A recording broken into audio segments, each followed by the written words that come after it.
營養學係了解食物點樣影響我哋身體健康嘅重要學問。透過均衡飲食同埋健康生活習慣，我哋可以提升免疫力，保持活力。等我哋一齊探索健康嘅秘密啦！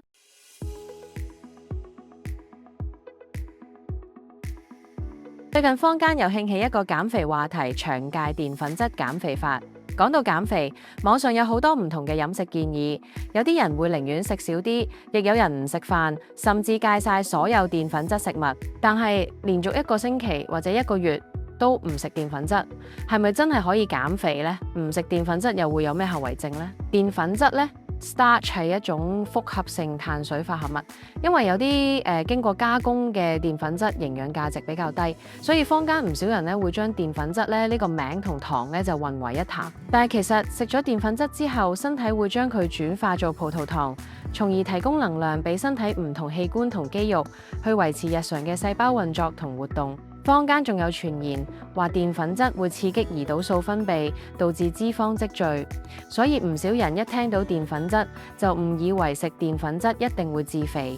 其實呢個係誤解。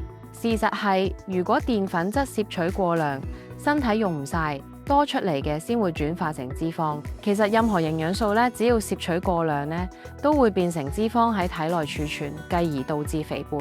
包括大家好注重嘅蛋白質。所以只要保持適量攝取澱粉質，其實並唔會致肥。營養師亦都提醒大家，同任何減肥方法之前，都要先考慮自己嘅健康狀況，仲要睇下嗰種飲食方式啱唔啱自己嘅飲食喜好同生活習慣。我有客人問過我，唔食澱粉質應該冇咩問題啩？跟住又問，不過如果唔食澱粉質，又可以食咩代替呢？我真係唔識揀啊！事實上，如果想減重但係唔食澱粉質，反而會更容易養成熱肥嘅體質。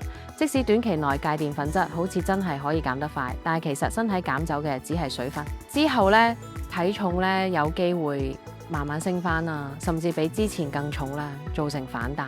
唔食澱粉質嘅壞處，難以集中精神。我哋個大腦無時無刻都需要葡萄糖嚟支持運作。每日仲要消耗成個身體20% 嘅能量。如果因為唔食澱粉質，令身體缺乏葡萄糖，就會好難集中精神，仲會影響記憶力、判斷能力，甚至決策能力、免疫力下降啊。有啲澱粉質唔容易俾小腸消化，會去到大腸俾益生菌食，提供養分，幫助益菌繁殖。如果完全戒澱粉質，就會直接影響腸道微生態，甚至引起失衡。長遠嚟講，會影響腸道健康，令免疫力下降，內分泌失調。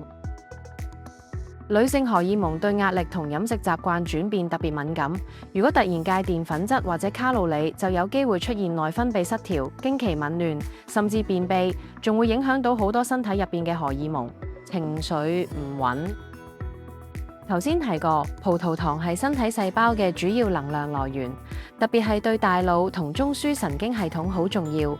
如果澱粉質攝取不足，就會令內分泌同代謝改變。當大腦冇足夠能量，就會冇力，情緒自然唔穩定，仲好容易發脾氣。其實減肥嘅重點應該係食啱澱粉質。記住，我哋唔係要少食，而係要食得啱。食啱食物先可以越食越瘦，越食越靚。想知道點樣先至食啱澱粉質？以下就有幾個建議食物，5大優質澱粉食物。南瓜口感軟綿，可以當主食，營養價值好高。佢含有豐富礦物質，包括鉀質、鈣質、鎂質、磷質、硒質，仲有維他命 A、C、E、β、胡蘿蔔素、煙鹼酸、葉酸、膳食纖維，仲有植化素同埋茄紅素，可以話係集百種營養於一身。多食南瓜仲可以護患美肌，佢嘅抗氧化物仲可以幫我哋遠離慢性疾病。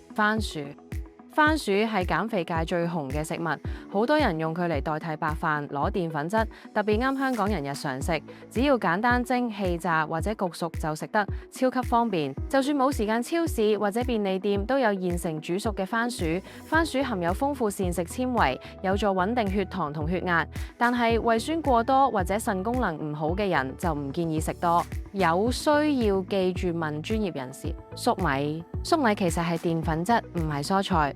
仲有好多種類，例如白粟米、紫粟米、黃粟米，仲有最近大熱嘅糯米粟米。當中白粟米卡路里最低，每100克大約70卡路里。所以食粟米嘅時候咧，要記得減返其他碳水攝取。薯仔每100克薯仔大約有77卡路里，外皮仲有豐富維他命 C。食之前洗乾淨，可以連皮一齊食。一個中型薯仔嘅熱量接近半碗飯，但因為薯仔含有膳食纖維，飽肚感高，食飽咗仲可以減少澱粉質攝取。鷹嘴豆近年成為健康大熱嘅鷹嘴豆，每100克大約364卡路里，屬於高蛋白質嘅澱粉類，特別適合素食者或者需要補充蛋白質嘅人。佢富含膳食纖維同埋礦物質，包括不飽和脂肪酸、葉酸、鉀質、鎂質、鐵質等等，對控制血糖、體重管理有效，仲有助降低血脂、減低心血管疾病風險。不過，如果容易胃脹氣或者消化唔好，就要注意份量，避免影響消化。總括嚟講，減肥嘅時候應該揀啲營養價值高、高纖維、含有優質脂肪嘅食物，盡量保持多元化飲食，咁先至唔會因為缺乏礦物質、維他命、纖維同益生元而影響減肥進度，甚至引起副作用。如果你中意呢條片嘅內容，請俾個 like 支持我哋啊，同埋記得 share 出去俾你同樣貪靚嘅朋友，再 subscribe 埋 channel 就唔會錯過我哋最新嘅美容資訊啦。